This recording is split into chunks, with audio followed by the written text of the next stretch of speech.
സംസ്ഥാനത്ത് പോലീസുകാർക്കെതിരായ പരാതികൾ വർദ്ധിക്കുന്നു. കഴിഞ്ഞ 2.5 വർഷത്തിനിടെ പോലീസ് കംപ്ലയിന്റ് അതോറിറ്റിയിൽ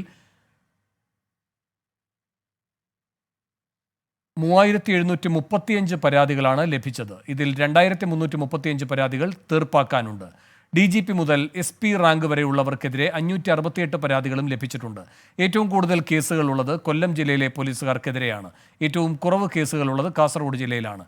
S ശ്യാംകുമാർ കൊച്ചിയിൽ നിന്ന് ചേരുന്നു. കൂടുതൽ വിവരങ്ങളുമായി. ശ്യാം, എന്താണ് വിവരങ്ങൾ?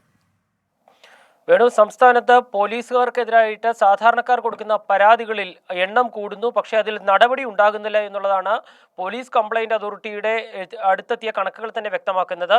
കഴിഞ്ഞ 2.5 വർഷത്തിനിടെ മാത്രം 3738 പരാതികൾ, അത് CPO മുതൽ DGP വരെയുള്ള ഉദ്യോഗസ്ഥർക്കെതിരെ മൊത്തത്തിൽ കൊടുത്ത പരാതികളാണ്. ഇതിൽ 2335 പരാതികൾ പരിഹരിക്കപ്പെട്ടു എന്നാണ് കണക്കുകൾ വ്യക്തമാകുന്നത്. അതിൽ DGP മുതൽ SP റാങ്ക് വരെ 568 പരാതികളുണ്ട്. ഇത്രയും പരാതികൾ എത്തിയിട്ടും ഒരു പരാതിയിൽ മാത്രമാണ് സംസ്ഥാനത്ത് ആകെ നടപടി ഉണ്ടായതെന്നുള്ളതാണ് ഏറ്റവും ആശ്ചര്യകരമായ വസ്തുത.